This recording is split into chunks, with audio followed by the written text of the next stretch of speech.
This episode of 1v1, the Creator Interview Series, is brought to you by, well, you. If you want to learn how to support this show and the Boss Rush Media family of podcasts, head over to patreon.com/bossrushmedia or search for us on the Patreon app on your smart device. Thanks for helping us build something better.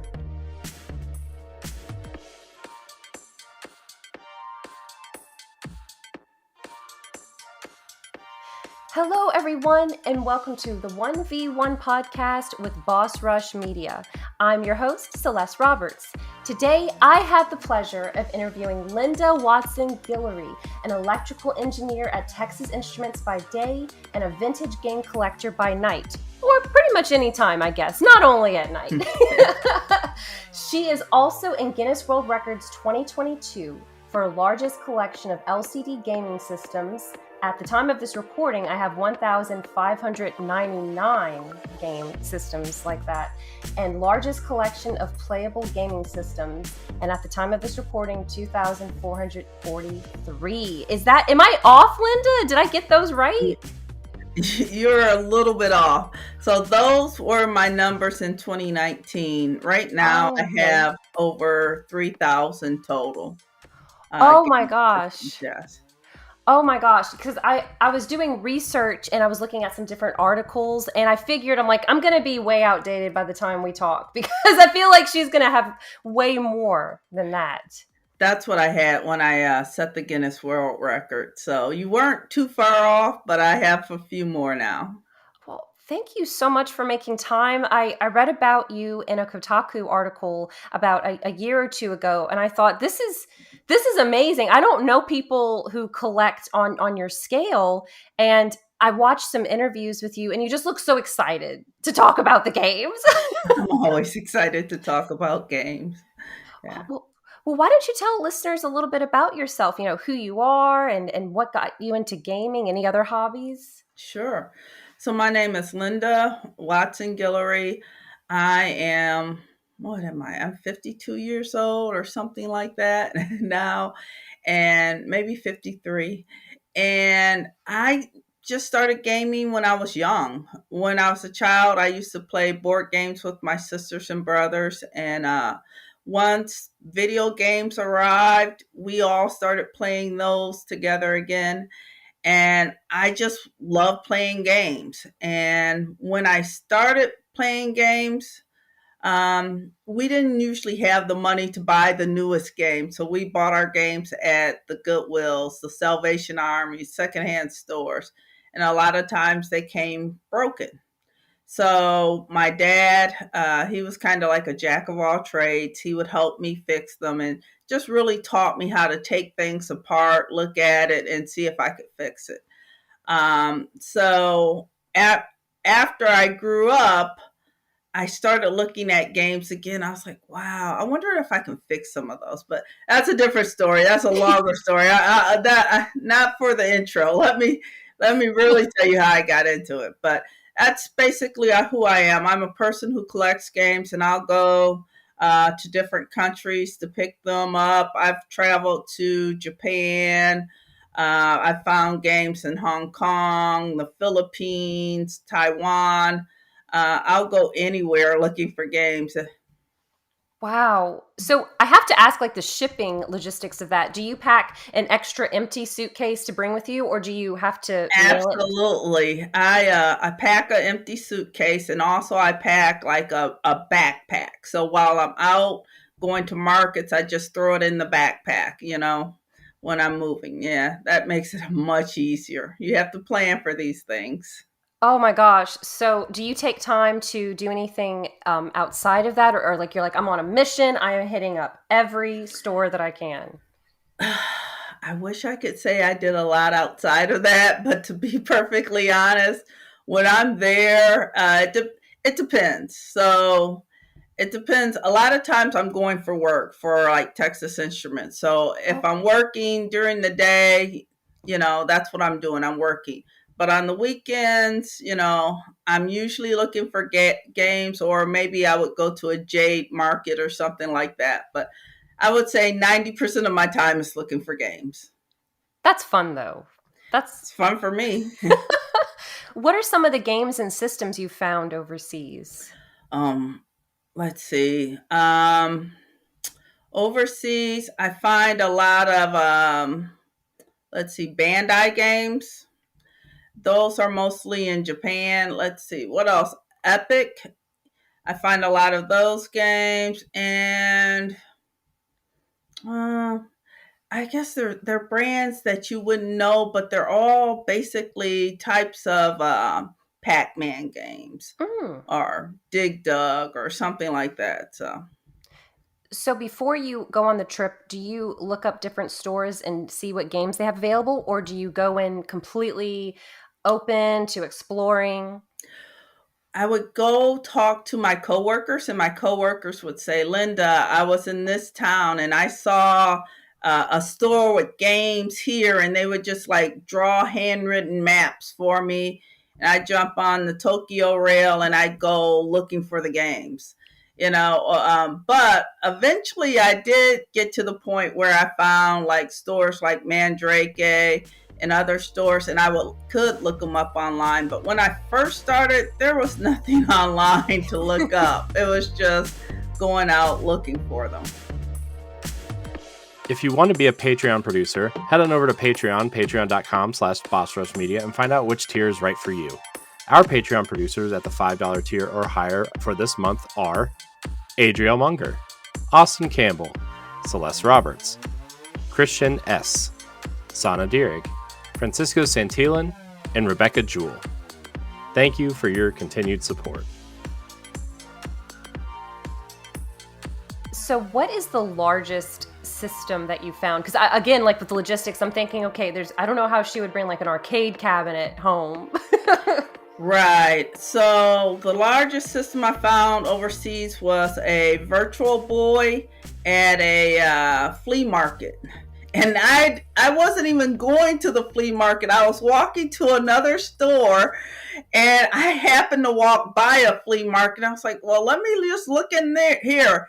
It was like in a parking lot, and these people, they were selling clothes and lamps and all vases, and I found a Virtual Boy, and I found another small handheld game. I was like, okay, you can find them anywhere here.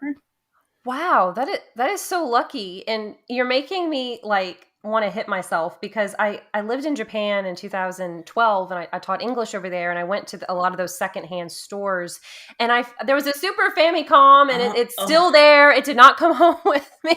Mm-hmm. I know. And now you're probably like, Celeste, I could have picked it up for you.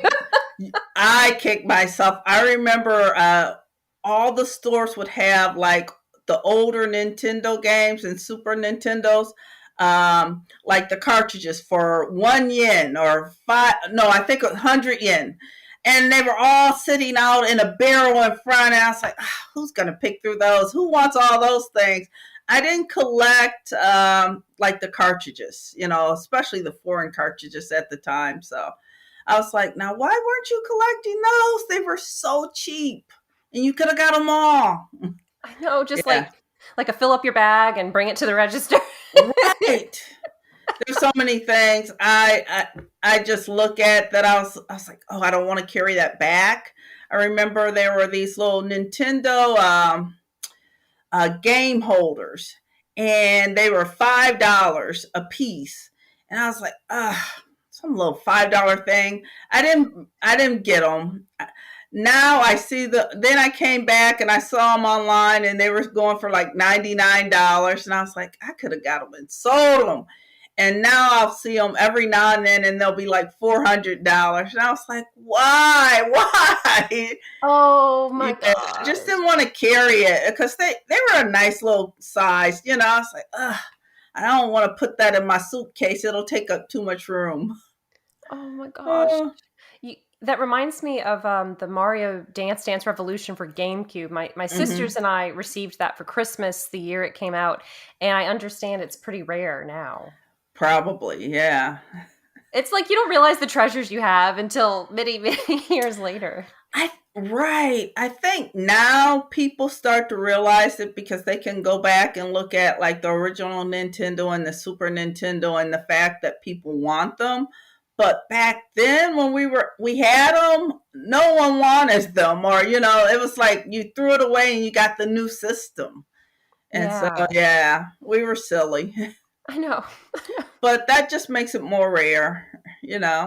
Exactly. And So it's hard to know. Like, I can't predict 10, 20 years from now what I'm going to be looking for or having a use for. right. I saw this TV show one time and the guy said, whatever you love, just keep it. And Yeah. I kind of think of it that way. I was like, what did I love as a kid? And, what would I've kept if I could have? Because I had a nice size collection up until 1996, where my mom's house burned down. I had probably, I don't know, somewhere between 30 to 60 systems, I would say. I definitely had like 75 Nintendo games. And just gone. And but I think I've replaced it with a few. I think I've replaced them all now. That's heartbreaking. I'm so sorry that Uh, happened. it happens, but yeah, thank you. No, it wasn't a fire, but like the toilet in my parents' master bathroom, it was clean water, but like the hose in the back while no one was home leaked. Hmm. Thankfully, it was clean water, but we had shag carpeting and it got into the bedrooms, and my Nintendo Power magazines were on my bedroom Oh, floor. So all my Nintendo Power oh magazines my, were gone. yes. So Yeah. I know what you're talking about. Like I have moments where like even my old 17 magazines, I'd love to pull it up and be like, this is how I was dressing in 6th grade. Oh man. Yeah, I had the Nintendo Power magazines too. Yeah. Love that. Oh gosh. So when you were growing up and you said y'all would go and get some secondhand systems, were there particular games or genres that you were drawn to over others, or you were just open to anything? I was open to anything, but when I first started playing games, it was always the handheld games. So that's why I call that my first love. I remember getting the red Conic basketball game. And then I remember like a Toytronic football game. They're like the knockoffs of the Mattel football or Mattel basketball games. But to me, they were like gold, right? Mm-hmm. And on my 13th birthday, I remember I got Coleco Pac-Man, and I loved that thing. Yes, oh, that was the best thing ever. Oh, Yeah, yeah. so is that what inspired you to pursue electrical engineering as your career? That's absolutely yes. So when I was a kid, taking the games apart, I just knew I wanted to do that. I was like, I want to make games. I didn't know the term electrical engineering, but I knew that it was something I wanted to do. I wanted to play with games, take them apart, build games, all of that. And so definitely it's why I went into electrical engineering. I actually started off doing like the computer science engineering, but back then it was freezing in those labs, and I was like, yeah, I can't do this. I'm just gonna have to switch to electrical engineering. I was in there like writing programs, and I would have my gloves on typing. It was crazy. Oh Those my rooms God. were freezing back then, so I had to change majors. I was like, yeah, definitely electrical engineering. Oh gosh. So like were they the rooms with the huge servers? Mm-hmm. Oh, Mm-hmm. wow. But the computer rooms, even when you were working on a regular computer, the computer rooms were freezing. They had to keep them cold.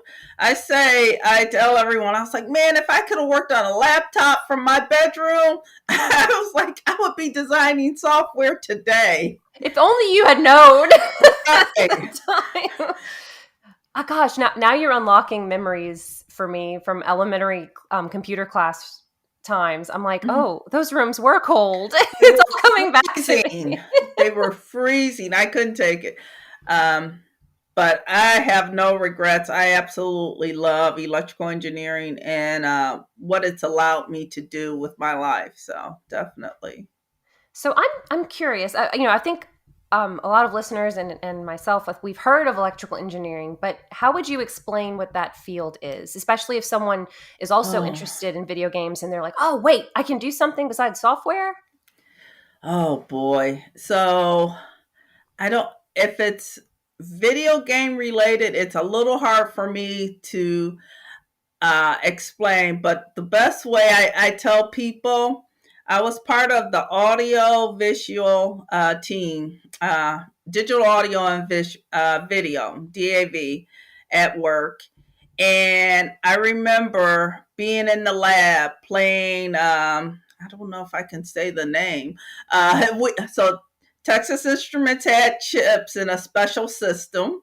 And I remember being in the lab trying to make sure that the audio and the visual on that gaming system worked. There were no glitches. And then I remember going home and watching the news, and there was like a line of like 50 people waiting for this gaming system. And I was laughing because I was like, man, I see it before everybody else sees it. You know, they're sitting in line waiting for it. And here I am. I've been playing it for the last 2 weeks. So I like that part about it. And I also remember one of the managers, we got this huge, I think it was like a 60-inch TV. Now, this is back when 40 inches was common. So it was 60-inch TV. And he said, yeah, I don't know. This one might have a glitch in it. So I better take it home and watch it for a few hours. So they would take the TVs home, put it in their living room and watch it to see if there were any little glitches in the TV. And I was like, yeah, this is a good job. You know, so I was like, but I wish I was the manager. You know? So I always think there's perks to the job. But I also know engineers who write the code for games. So, yeah. That's awesome. Thank you for explaining that, because there are so many types of engineering. Right. And so have you had to deal with electricity like on a dangerous level, and you've had to wear like protective gear? No. Yes. No, not really. So I don't think of it as a dangerous level. We all have training. We have gear where, it's been years now, but we would have ESD straps. So we would strap ourselves in. So, you know, if there's no shocks and stuff like that.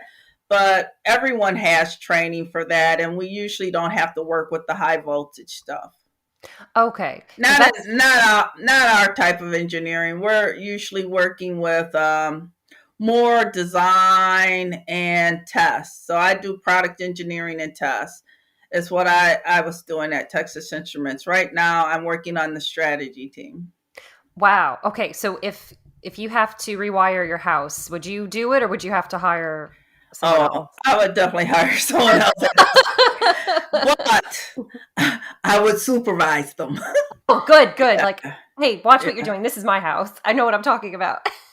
Yeah, it's actually pretty scary, you know, but when you think about it, because electrician is different from electrical engineer, and I don't want to miss something very basic. Thank you for explaining that. And it sounds like you're someone who likes to fix things. Hey, is there a problem? What can I do to repair this? Root cause analysis. I just love anything where if I can find the root cause of it, I think I've always enjoyed that. And it doesn't matter if it's with my hands or if it's like looking through spreadsheets or programs or anything that allows me to kind of get down to the root cause. I just love doing it. Is there a particular game or anything that you've repaired that it was just extra rewarding? Maybe it had been particularly challenging, and you're my goodness, your eureka moment. I've repaired so many. I'm trying to think of if there's any special one. I'm actually working on one now that I just started, but so I haven't fixed it yet.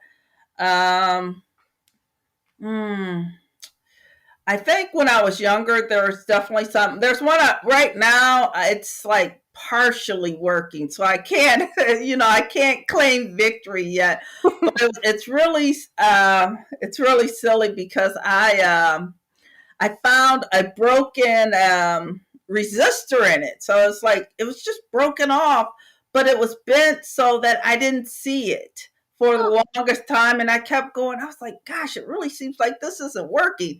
And then I just touched it and I noticed there was a break in it. I was like, oh my goodness.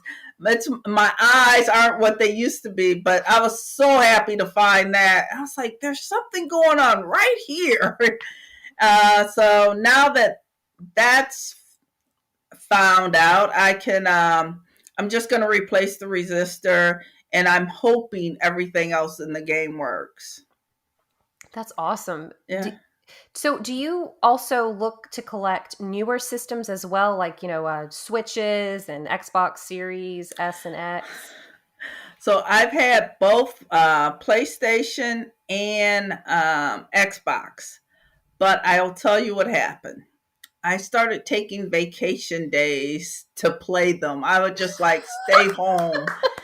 And I remember growing up, my mom said, anything, habit, or hobby that gets between you and making money, you and your job, is not a habit or hobby you want. And so I was like, I can't do it. I can't do it. So I packed it away, and I just like forced myself not to play it anymore. And eventually, like, one of my nephews came and he was like, hey, let's play PlayStation. And I was like, I can't do it. He was like, what? I was like, here, you take it. And I gave it to him. And he was like, oh my God, this is the original PlayStation 1. He was like, oh my God, this is a collector's item. And I was like, really? I was like, it broke my heart to give it to him, but I needed to get it out of there, So, yeah. And then the Xbox, I tried again. I was like, okay, I'm better. I can do this. No, same thing. No. I was like, and I gave it away. But, someone asked me, they were like, what game were you so, psyched about? I was like, I don't know. And that's why I know it was the right decision. I can't even remember what it was I was playing. But I tell you, I'm like super competitive. And anytime I start playing like a basketball or a football game and I'm playing against a friend, oh man, I just hate losing. So I'll play, practice, I'll learn moves, just so I can beat them. And I don't know what it was, but I think the last one was like Madden football or something. Okay. That Xbox, I was just like, yeah, it has to go. I'm tired of getting beat. So yeah. So would you say like you're not, I don't know if keeping up with is the right term, but like, are you maybe a little bit less interested or less inclined for the modern systems? I got sidetracked. No, I love that story. That's hilarious. I know people who have skipped classes to play games. Yeah. So, I do, I'm sorry. I do have like a Switch, and I play games with like my nephew when he visits. But the modern systems, unless they're like Zelda gaming systems, I typically don't buy. Anything that's Zelda related, I have to buy. And girl after my own heart. I love Zelda. I love Link. I have like my own little corner with everything Zelda and Link. And but my sister, who's like an early adopter of all video games, she basically shamed me into buying more Zelda games. She came to visit and she was just like, Linda, where's all your Zelda games? And I was like, oh, I have this and I have this. And she was like, where's the rest of them? And I was like, what do you mean? And she was like, I have more Zelda games than you. What's wrong with you? And I was like, oh my goodness, I have to get more Zelda games. So I bought more Zelda games and I showed her a picture. I was like, I have more than you now, right? So it's, yeah. Would you have a favorite Zelda game at this time, or you like? I have to go with the original Ooh. Zelda. I wonder if they're ever going to do a remake of that one, like they did with Link's Awakening. I don't know. I just love the original, but I'll play the others. But I just remember that original where I feel like I could still go to that board and find like most of the dungeons. I'm like, okay, you turn here, you turn there. It's like I feel like it's right still in my mind. I love that game. Yeah. You never forget your first games like that. It's like I can't remember sometimes what someone told me yesterday, but I can remember where to find the warp whistles in Super Mario Brothers 3. Yeah.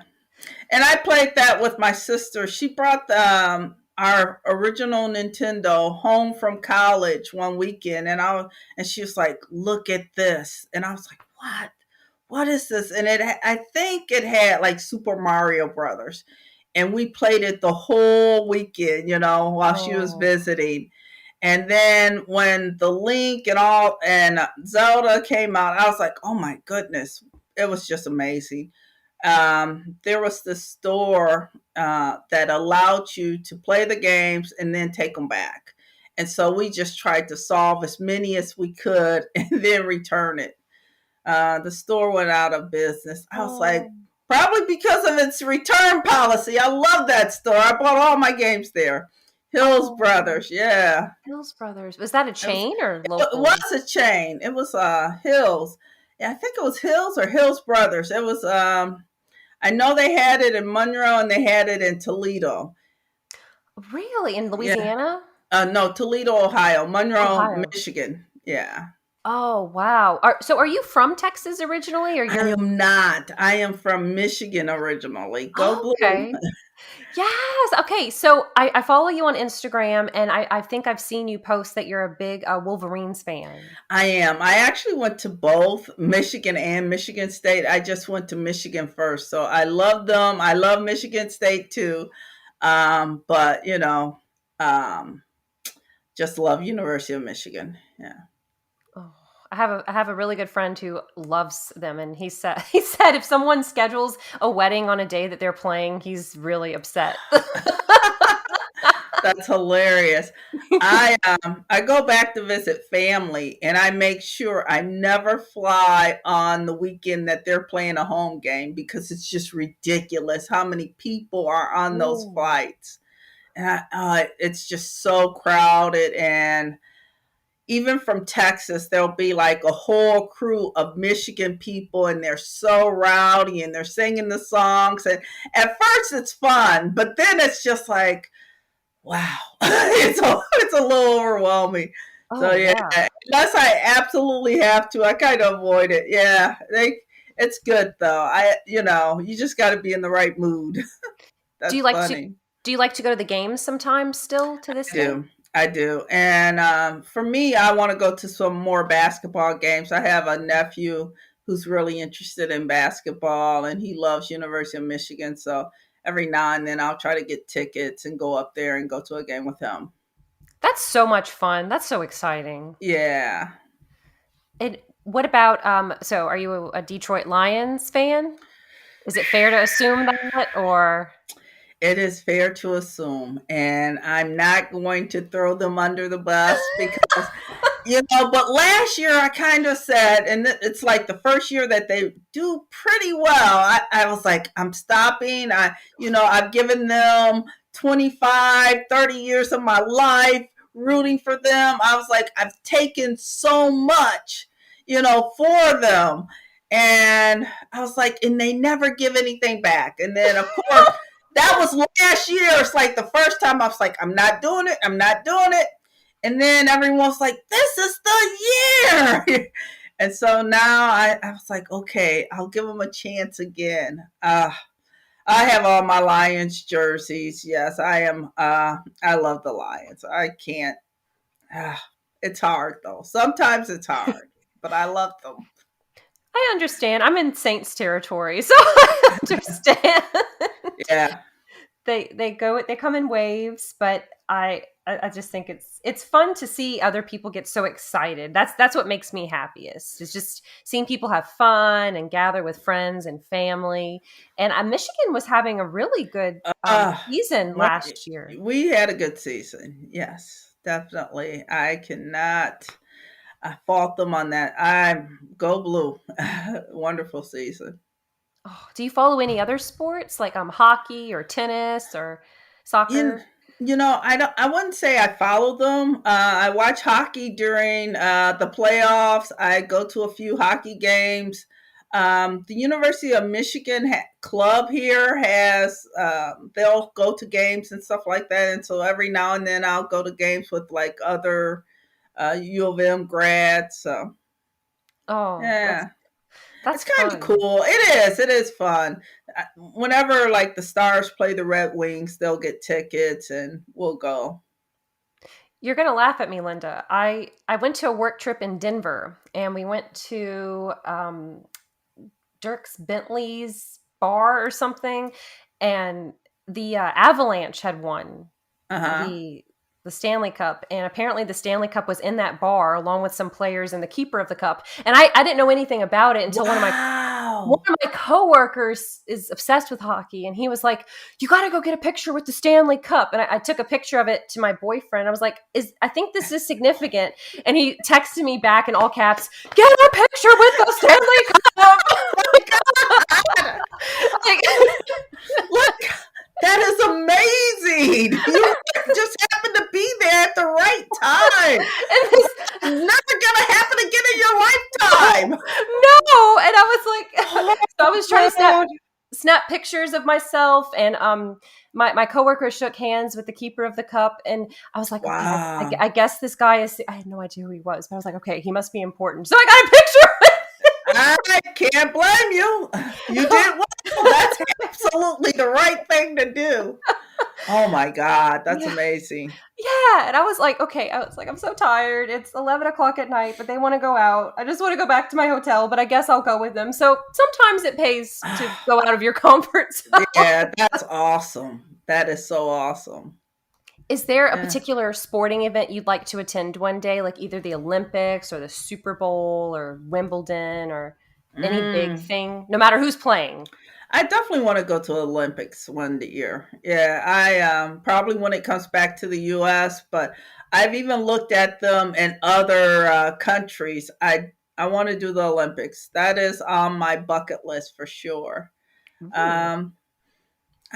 Wimbledon, not so much. What else? I've gone to the All-Star game. That was really nice. Oh, nice. So yeah.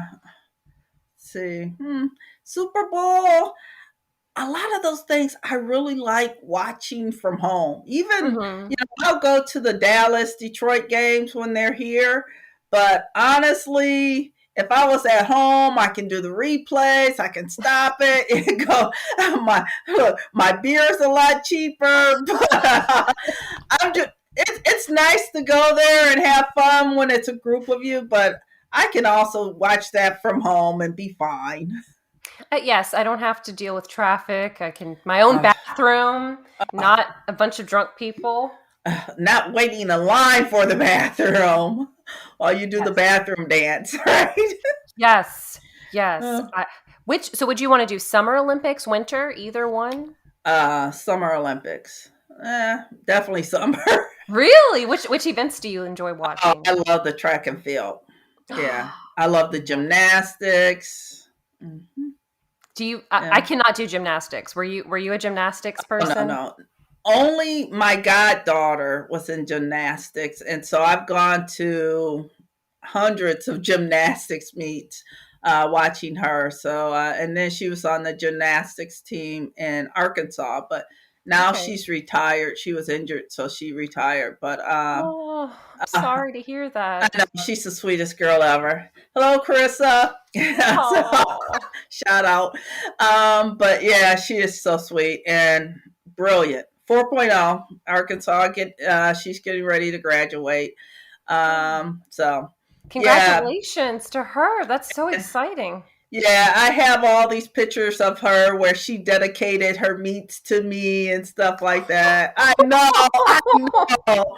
Yeah, it's so cute. And me and her she has her little hair up and ponytails and all that stuff. And it's just too cute. So yeah, I'm a big gymnastics fan for sure. We recently started watching the LSU gymnastics team. We went to watch Mm. one of their meets in January, and it's amazing to watch them on TV, but to see the skill and the things they can do in person, I'm just like, I better not stand up the wrong way. I can injure myself. Oh my goodness, it's amazing. Yeah, definitely. They are built different for sure. And when And so strong. I mean, yes. ridiculous how strong they are. Yeah. And when you said track and field, I was thinking of how I used to play the game by Konami on the regular Nintendo. Oh yeah. Mm-hmm. Me too. I love that game, track and field. Then they came out with the track and field too. Mm-hmm. I actually have a handheld version of that game, which is a lot harder to play. I have like 3 handheld versions of that game. So yeah. I didn't know they made a handheld version of that. That's what everyone says, but they did. Yeah. So when you're interested in a game, like, do you have a process? So like, do you wake up in the morning and you think, okay, let me go and research these different game titles? Or do you just, hey, this looks cool. This looks like something I don't have. Like, do you categorize and have a list of everything that you own, like archiving it? So yes, I definitely have a list of everything I own. I have a list of everything I've seen where like other people have created archive and I've just like added on to it. Mm-hmm. And then like if I'm out there looking and I see something, I'll just put it in my want list. So I actually have a want list on YouTube, but to be perfectly honest, I don't talk about everything I want. I want a ton of games, but what happens when you start talking about your want list is people say, "Oh, this must be a really good game because she doesn't even have it and she has so many." So they'll go look for it and find it, and they're like, "Hey, I'll sell it to you for $10,000." I'm like, "Yeah, you bought it for 70." Oh my gosh! I was like, I guess I don't want it anymore. But so that type. No, I'm exaggerating. It was like $2,000, but still, when you buy it for 70 and want 2,000 for it because I want it, I don't want it any longer. So the only thing I put on my want list are the ones I don't think I'll ever find otherwise. So I have things I'm like looking for. I think I'll find them. And I was like, yeah, I'll just keep that to myself that I'm looking for those. And then there's the things that I don't think I'll ever find. But if someone else found them and they wanted to sell it to me, I would be willing to pay for those. So that's what I put on my want list, and I have that on YouTube. But yeah, there's a long want list. I can imagine. Okay, now if you're not comfortable answering this, Linda, you don't have to, but what is the most you have ever paid for a system or a game? I think the most I've ever paid is probably about $3,000. But I will tell you, I have bid like 10,000 and lost my bid. Yeah, I really wanted that. So that's disappointing.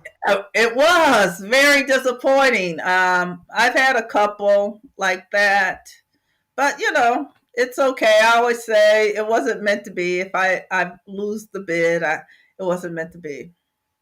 So what is it about collecting that brings you so much joy? Is it because you remember repairing games with your dad, or is it just like the thrill of the hunt, playing the games? I think it's all of that for me. So definitely when I first started collecting, and let me go back to that. I kind of hinted at it. It was back in 2003. My brother came to visit me, and he was like, "Oh, whatever happened to your Coleco Pac-Man?" And so I started telling him how it burned up in the fire at Mom's house. And then it hit me that I could probably find one online. And I went online and I was able to find it. And then I found the whole Coleco series. And I was like, hey, I can afford these now. So I bought the whole series. And that's pretty much how I started. I was like, now what else can I buy? And put in, because I put them in this curio and it was just like empty. And I was like, let me buy a couple other things that bring back memories. And before I knew it, I had like 2 curios full. And people were telling me, like, my friend Carter came over. He collects the full size arcade. And he was just like, oh, you're a collector. And I was like, no, I'm not a collector. And he was like, no, you're a collector. I was like, no, I'm not. And he was like, well, you have that and you have that and you have that. You're a collector. And once I realized I was a collector, I was like, okay, well, I'm going to collect. But when I started collecting, I bought only broken games because I wanted to try to fix them. Because I realized part of the thrill was seeing if I could actually fix these still. So then I bought the broken ones. And after a while, I was like, okay, Linda, you don't have enough time to fix all of these. So I started buying games that weren't broken. And I just love it. But right now, for me, it's the fact that there's so many games out there that we don't know exist. The records have been lost, the people who designed them are gone, and it's like whatever's designed now, there's records. People know about them. But what was designed in the late 70s and the 80s, we are still finding these games and saying, oh my God, there's another in the series? I didn't even know that existed. That happens. I swear it happens every year. There's a game that no one knew existed that we find. And so that's just so exciting to me. So where do you keep up with all of this? Just scanning articles or forums? I try to do forums with other collectors. I'm just looking at different online sites, just anywhere and everywhere, just trying to find information. And I asked people, I was like, hey, if you have one of these in this series, let me know, because this is what I have. I think the more that I share information, the more information I get, because when I first started, oh my God, it was so hard. It was like there was a close knit group of people. I was like, oh, wow, you have that game up for sale. I was like, I'd love to buy it. And they say, yeah, I kind of decided I'm not going to sell it.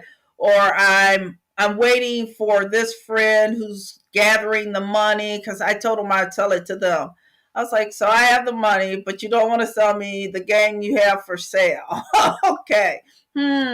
Okay. So it's like now that I think I've been in the community since like 2003. Now I think I've built like more contacts, to buy games from and, trade games with. I didn't even think about the kind of click-ishness. Oh, tell me about it. Oh, yeah, what is this, high school? It was very cliquish, very cliquish. I've just had so many instances where people would tell me they couldn't sell it to me because they were holding it for a friend. I was like, oh, but it's for sale. It's on your for sale page, Like, why wouldn't you just give it to your friend? Yeah. That's weird. Always. I mean, now after working with people for several years, I kind of understand it because like someone will send me a message and they were like, Linda, do you have that extra Simon watch? And I'm like, yeah, as soon as I find it, I'll send you a message and I'll sell it to you. And so and other people send me messages on other games and they'll ask me, hey, if you have this, can you hold it for me? Let me know because it's all boxed away somewhere. I was like, yeah. So it kind of makes sense to me now as it happens to me. But then especially coming in as a new collector, it didn't make much sense. So you do buy extra copies of the same thing sometimes?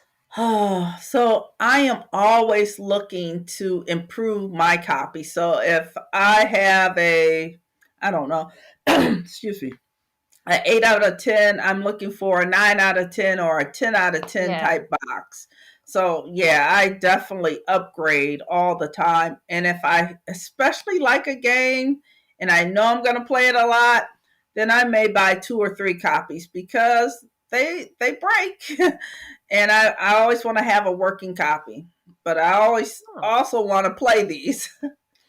Yeah, I was watching one of your interviews, one of your video interviews, and you were actually playing around with some of the systems and the games. And that's something that I really admire. A lot of people, especially like Barbie collectors and toy collectors, they won't take it out of the box. So it's not even serving its purpose, but it looks like you're of a different mindset. I want to use what I'm collecting. It was made to be played. And I just think, like, if you bring someone in and you show them all of this and then say, oh, by the way, don't touch anything. I'm like, are you crazy? Honestly, I find it hard to get people to play. They're like, no, I don't want to break your stuff. I'm like, it was made to be played. It's okay. I wouldn't offer you something to play unless I wanted you to play it. Let's have fun with it. Yeah, that's what games are meant to be played. And I've actually been to people's houses where I couldn't even play with their doll houses. Well, I will tell you, there are certain games that are sealed in the box, and I'm not going to open them now. But for the majority of the games, I have a duplicate, and you can play it. That's cool. So, what is your collection like as far as storage? I mean, I can see, because I'm talking with you, and if you're listeners, if you're watching the video, you can see some of Linda's games in the background. But do you have do you go by alphabetical order or system or? I switch it up. Okay. So, yeah, sometimes I do it alphabetical order by the manufacturers. Other times I'll do it by, like, I'll have a sports area. I'll have a space area. I'll have a driving area, like driving games. So, but it depends. Right now, it's mostly manufacturers, and then it's like, a certain type of game. So like over there is the sports area. Over here is my Mattel games. Then behind me are the Bambino. So right now it's alphabetical order, starting on that end, coming this way around. Wow. And it's like a whole room dedicated to them, right? Yeah. Oh yeah. It needs it needs a second room dedicated to it. I can't even, I think I have about, I don't know, maybe it's less than 2,000 on display. But it's yeah, most of them are, I can't even fit into this room, and this is a nice size room, but I'll get there. Wow. So in your house, do you have them in your like living room, in your bedroom, or do they have a dedicated space? This is the collection room. It definitely has its own space. In fact, when I was searching for homes, it was based on what the collection room would look like, the size of the collection room, and how much we could put out. So that was like the determining factor. Every time I look for a new home, that's I the love determining that. factor. Yeah. You have to. It's kind of like how some people, okay, I want my woodworking shop or whatever, my pool house. Exactly. You have to plan for it. Yes. So, okay, so what your claim to fame and how I found out about you is the Guinness World Records achievement. So I don't even know where to begin with that process. Like, how did you think to yourself, okay, I want to see if I'm eligible for some kind of world record, or did someone inspire you to do that? So it's a little bit of both. When I was a kid, I always wanted a Guinness World Record, and my sister and I would read the books when we were young, and we would try to beat the records. Like, we did the pogo stick, we did jump rope, we were trying to ride with no hands. That competitive streak. We never realized we were going up against adults, right? We were just kids. And we're like, wow, these kids must be really good, right? But we never did. We never broke a record as kids. And then I talk about vintage handheld games all the time at work. And someone asked me, they were like, well, do you have the record? And I was like, well, no, I don't have the record, but I'm pretty sure I'm right up there. And they were like, why don't you have the record? My boss.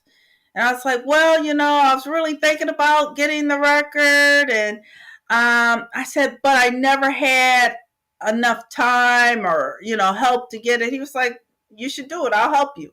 So what he didn't know was like 2 years prior, I had applied for the record.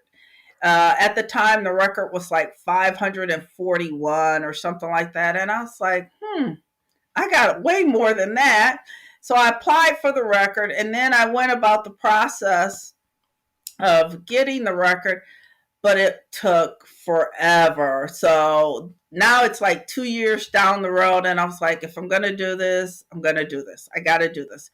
And just the way that they wanted everything documented, I needed a better system. My system was horrible. In fact, I ended up probably boxing up and documenting everything.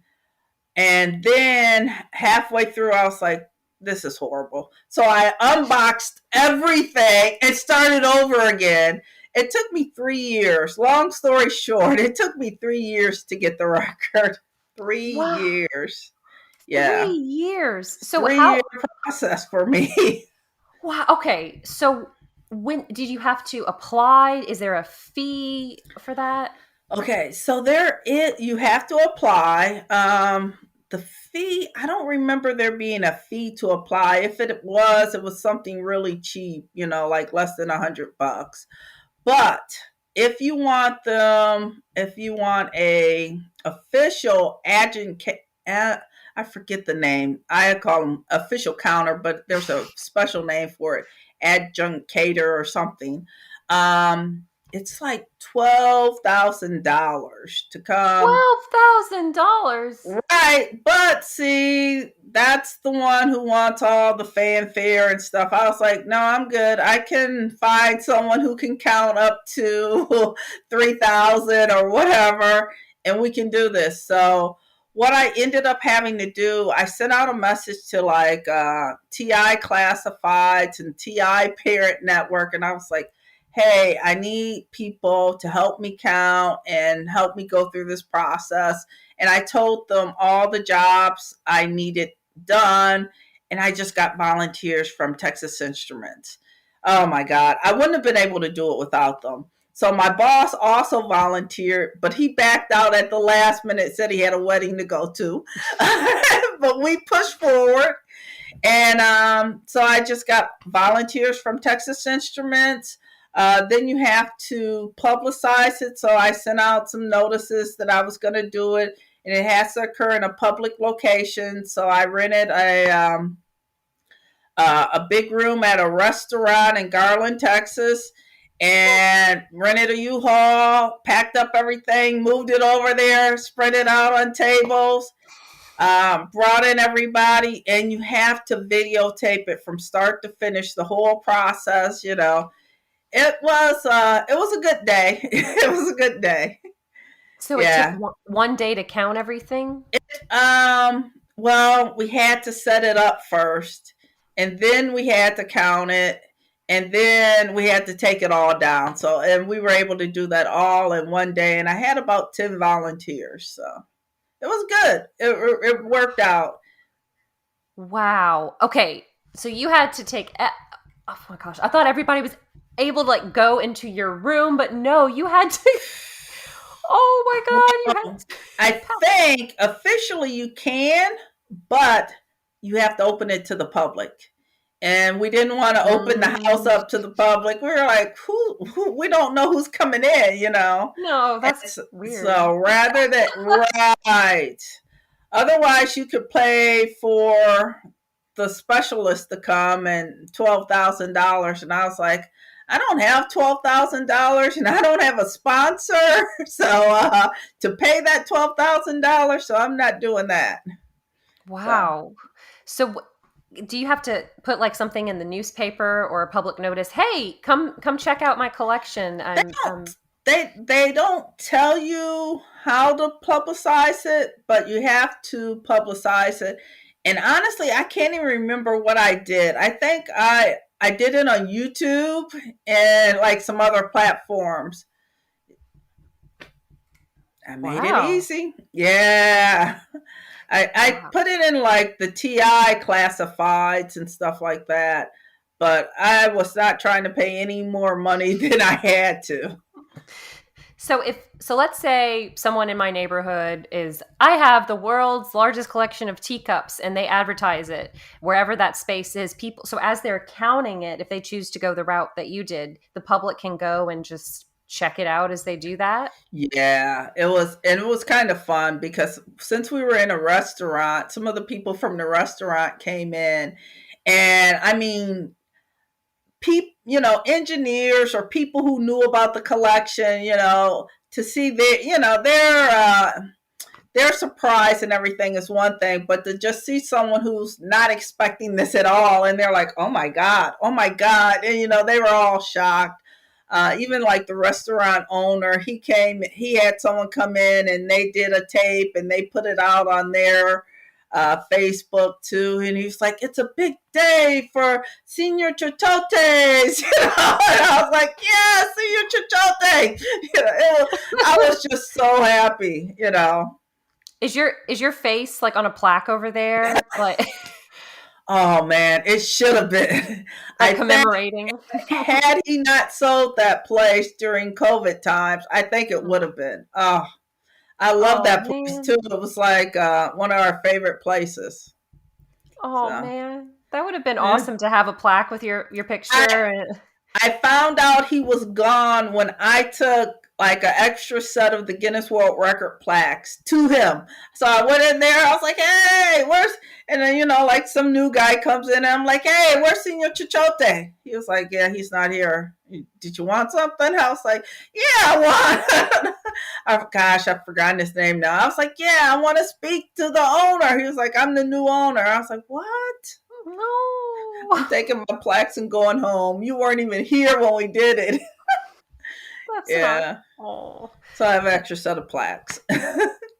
So the people who were helping you, did y'all have like notebooks and pieces of paper just documenting everything, and someone is filming? Oh, yeah. So you have to have like a stationary camera that can see the whole room. I guess so you can see there's no shenanigans going on.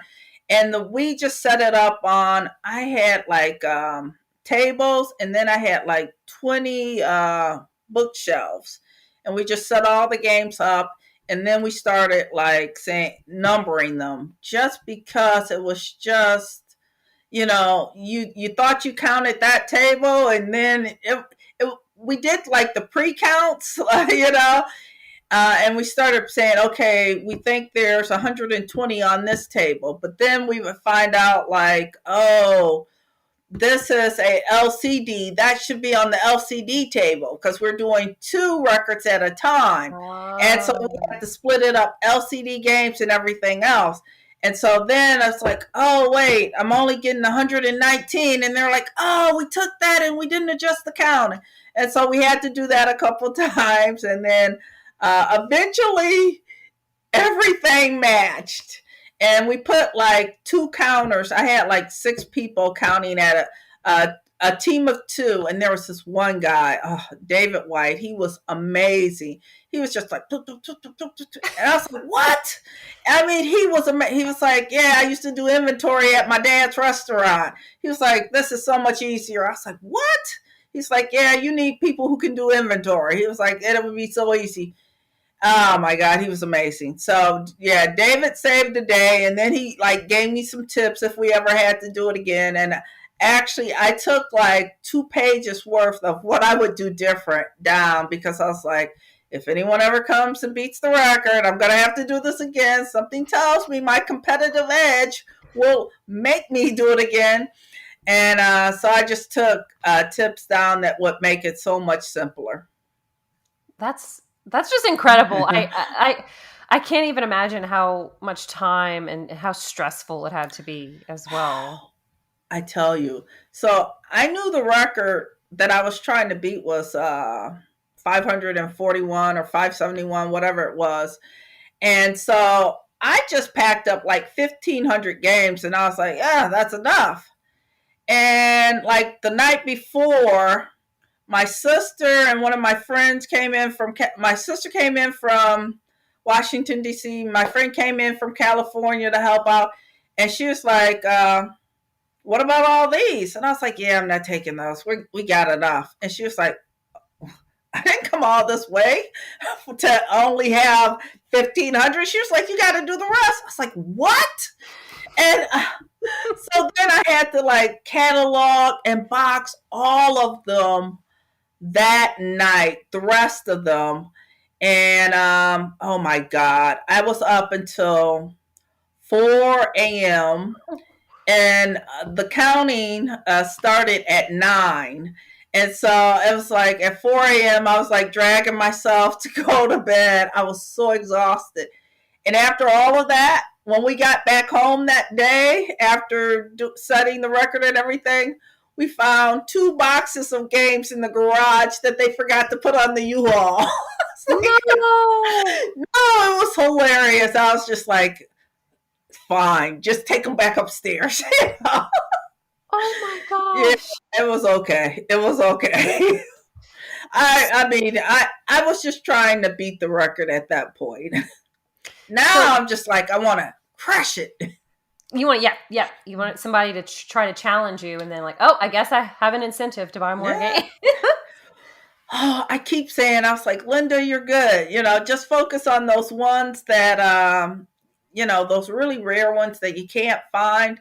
The other thing, I try to complete series. So if I have like 7 out of 8 in a series, I just want that 8th one. And then I'll be happy. And that's what I'm focused on, completing some series and a couple rare ones. That's it. That's a good point. Yeah, like a book. Like imagine like a book series and you're missing that one book. Right, exactly. Yeah. That would be frustrating. It is. So after you filmed it, everybody counted, and you had to submit it to the Guinness World Records like headquarters? Yes. Okay. And so how long is the waiting period after that, after submittal? Those guys are great. And honestly, you can pay for it to be done quickly. I think at that point I was ready to pay. I want to say it was like 3-4 week period. Yeah. But then COVID hit. And so everything got delayed. And I think it ended up being like, I don't know, 15 weeks, something like that. Still, it's not, honestly, the Guinness World Record people, had I truly listened and paid attention to what they said, it would have been such a smooth process. But I tell you, what I read and what they were saying weren't the same thing. And so, but once I understood, because they assign you like someone to work with, and I would send them questions. I was like, well, what about this? Or what about that? And they would respond. Sometimes they would respond within 2 days. Other times it was within 2 weeks. But either way, they were excellent. I'm so glad you had that experience. That's like a once in a lifetime experience for people. Yeah, it was amazing. And I couldn't believe that my friend from California came and my sister came from DC, and they were like, when else are we going to ever do this again?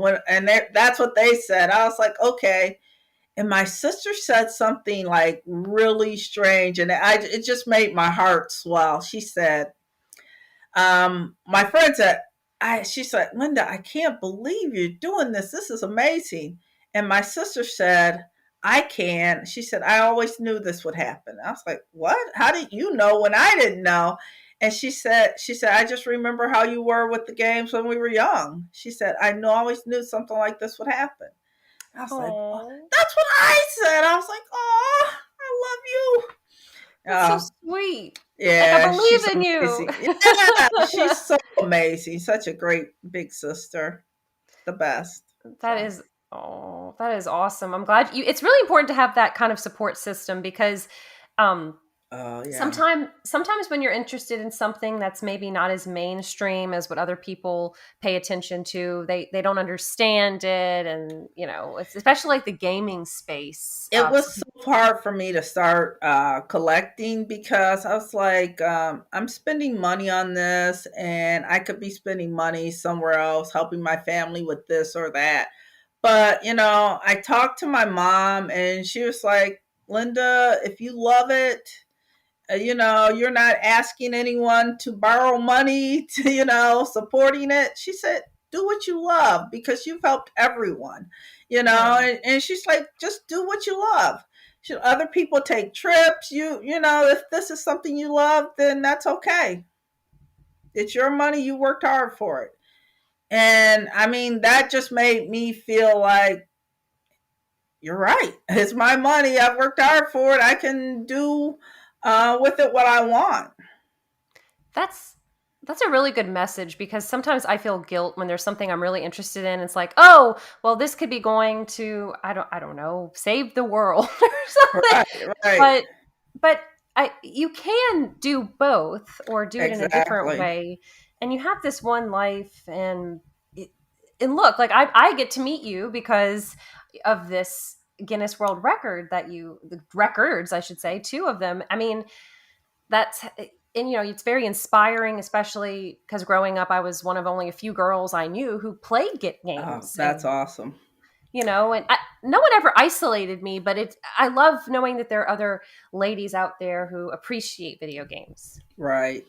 I will tell you one of the things I try to do. I started with take our sons and daughters to work day, and I started Oh, talking about video games and how it led me to be electrical engineer. And how did I say? I said, make your hobby into a career. It's kind of what I used to say.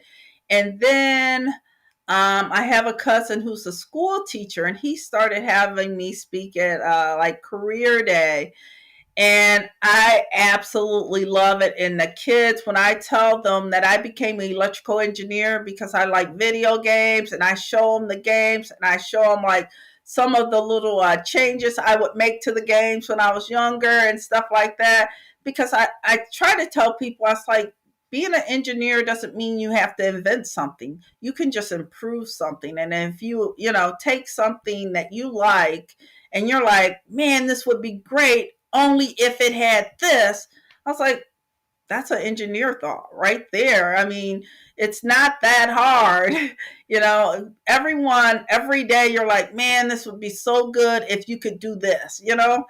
And so I love talking to kids about it. And for me, that's something I really want to do in the future. I have a friend, she wants to start a school. And I told her, I said, well, I'll tell you electronics course at your school.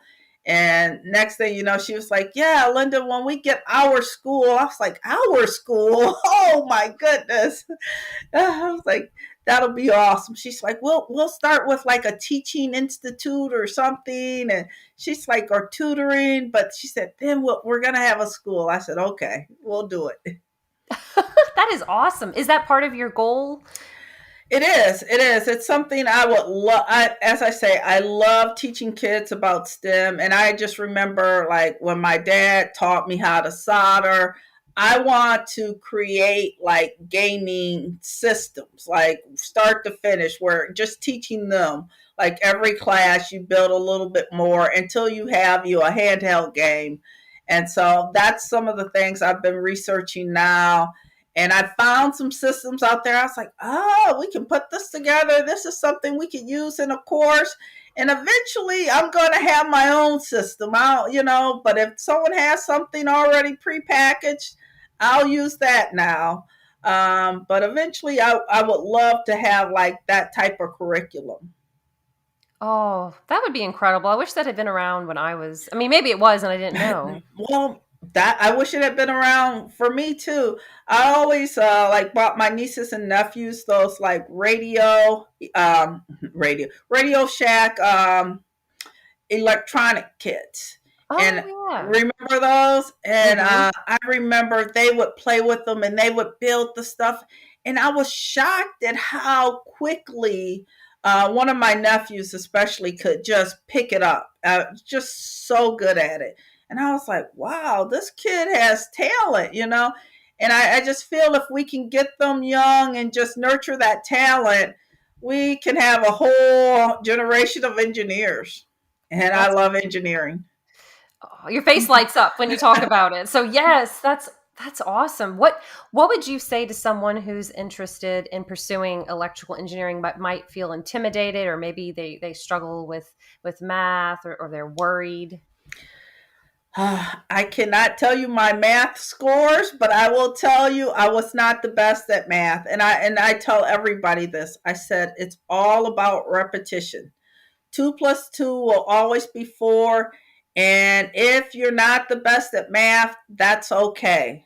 Because all you have to do is keep doing it, do all the sample problems, do more examples, ask your teachers for more examples. I'm telling you, you'll get it. Eventually, something's going to click. And I was never the best at math. I wish I were.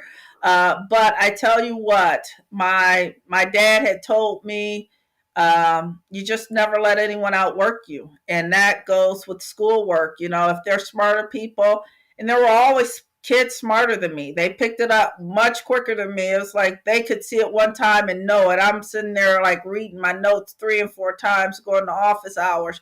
I just didn't pick it up as quickly. But that doesn't mean I'm not going to continue to work hard. And that's what I tell people. You can do it as long as you work hard for it. Don't give up. Don't give up. Yeah. Never give up. And you'll do it. I've learned there are solutions to everything. Like there is a way to something. Yeah. I had a nephew and he was having trouble with algebra. And I'm not going to name any names, but I was like, man, what is this kid's problem? He could not get the X's and Y's together for no reason. So then I started working with him and I had him change X's and Y's to apples and oranges. And it was like, he was like, well, it's this many apples, it's that many oranges. And I was like, yeah. And he totally got it. And then I changed it back to X's and Y's and he couldn't get it. But then I was like, it's the same. Don't you? And he was like, what?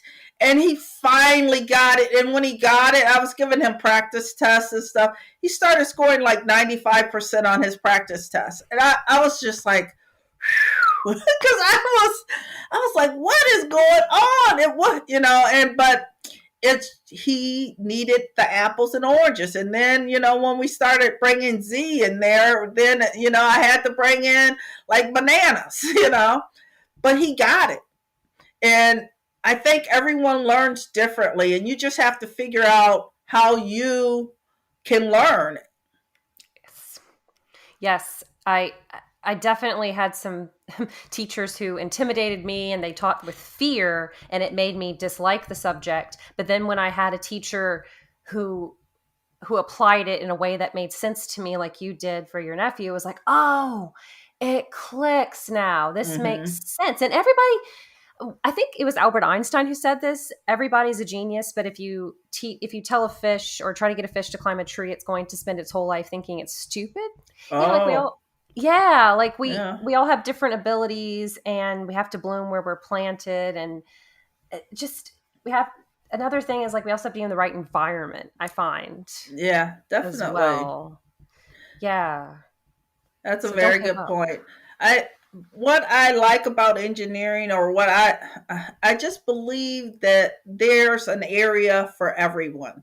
As I said, I like the root cause analysis. There may be someone else who likes coding software, someone else who likes design. There's so many different areas, There's the technician work where you're doing the hands-on. It's like so many different areas. You just choose your area, and I think you're going to bloom. Like you said, you bloom where you're planted. I think everyone can bloom. And it's okay if something I've had to accept is like to be okay with who I am. Like, oh, I'm not as strong in this particular skill set, but I'm really drawn to something else, chase that. There's a calling almost, Every job I take, I look at it, I was like, I like this 80% of it. I'm going to focus on this 80%. That 20%, let's see if we can automate it, or maybe someone else likes that. I mean, let's give it to them. And so I always I call it making the job mine, which means focusing on the areas that I know I can excel in and I can improve on. Sometimes I still have to do some of that other 20%, but I try not to make it a repetitive process.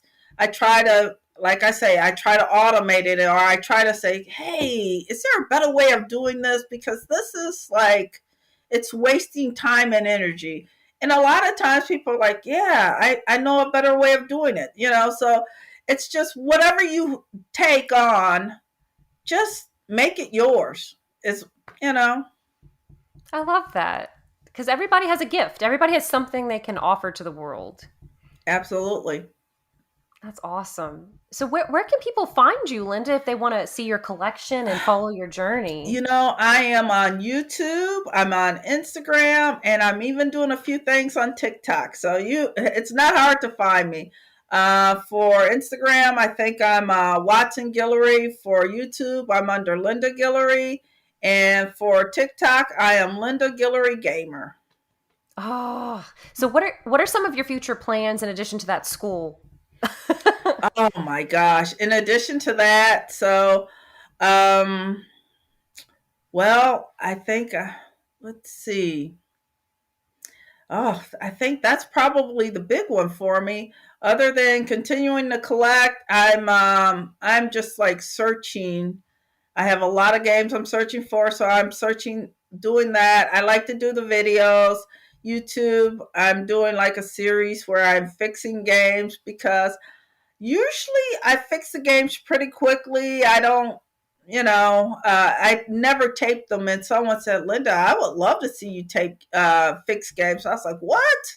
Okay. So I started doing a little bit of that. But honestly, whenever I fix them, I swear it takes me like 4 times as long when I'm trying to videotape it. I was like, oh, I believe it.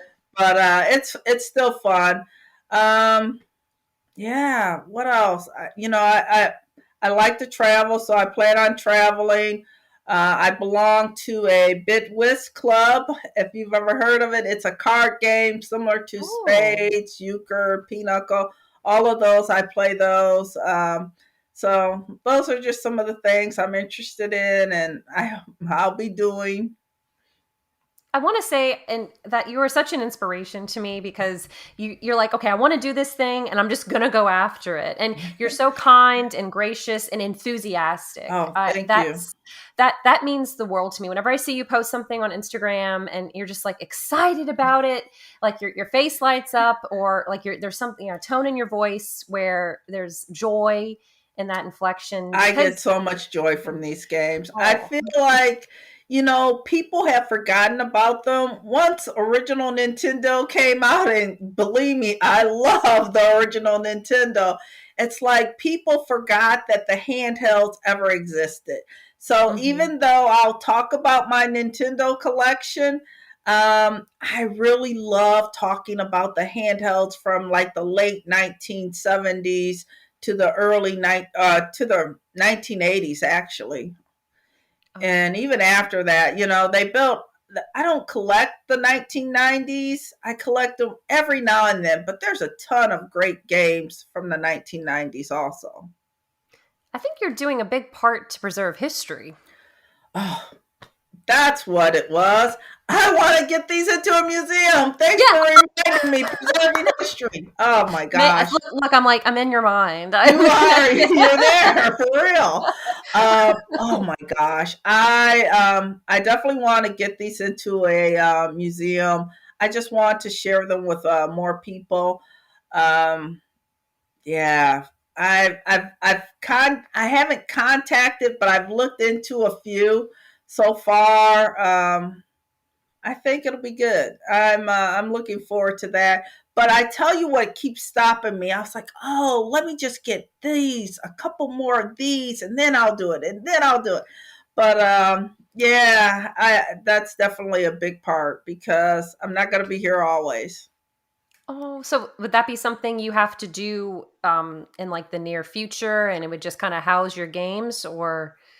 It depends. So I'm looking at like a museum for myself where Mhm. I would set up the museum. I'm also looking at like selling or donating.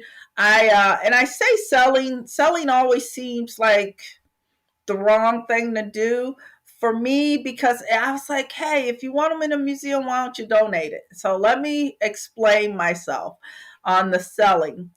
I have found out the hard way when you donate collections or games to museums, if there's something that they want more, they will sell your collection on eBay and then buy the things that they want more. So, someone told me, and I read an article, if you really want your things displayed and you want it for the long run, you should sell it to a museum because museums don't buy things that they don't want. Hmm, And so, yeah, exactly. I didn't Yeah, think about that. exactly. So, because I was like, to me, I tell people I never try to put a price on my games because it just takes the fun out of it. So then when you say, but I want to sell it rather than donate it, it's like, then maybe you are putting a price on it. It's not that. It's just, I want it to go to somewhere that really wants it. I don't want it to go to somewhere where they say, yeah, give me that. I'm going to sell it. I'm going to make some money off of it.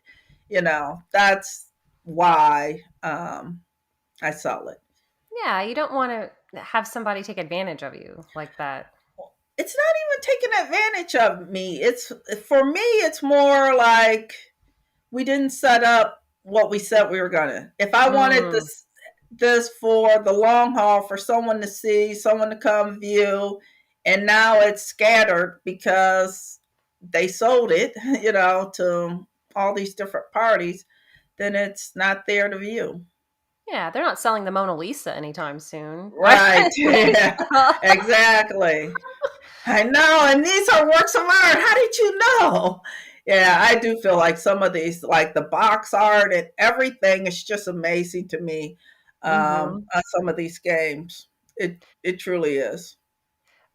I've heard some people say, so I majored in English, and a lot of people are like, "What are you going to do with that?" Or people who major in art, "What are you going to do with that?" But I think people would notice pretty quickly if writers and artists disappeared. I mean, you take those designers and the storytelling elements for games, and it all works together like a Right. machine. Yeah, exactly. It's amazing, and that's one of the other things I really love. I love getting games from different countries and see the same game in the artwork.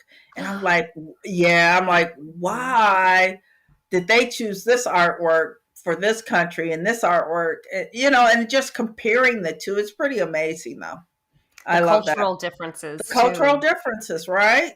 Yeah, it makes the world just so much more interesting, and then it's like, oh gosh, it even is reflected in my video games. Like, here's the Japanese version versus the US version. Hmm. Yeah, I love that's that. it's amazing just to think. I was like, what?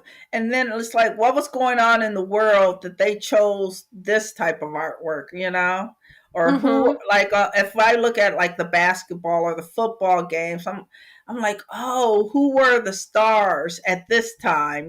Because that's who they're putting on there. Even if they didn't pay them for their likeness, if you look closely or you look at some of the numbers, you can figure out who some of these people were. And it's pretty cool. Especially with the sports games, Linda. Like, Yeah. track and field too. I was listening to NES Plays on YouTube, and he mentioned that depending on like what country you pick and the event, you're actually playing as a person who competed in the 1988 Oh, Olympics. wow. I did not know Yeah. that. That is so cool. Yeah, that is a neat little detail that it's kind of a nice way to preserve their accomplishments. Yeah, it is. That's awesome. Is there anything else you'd like to tell listeners or share? I feel like we could have a 5 or 10 hour long interview, which I love, honestly.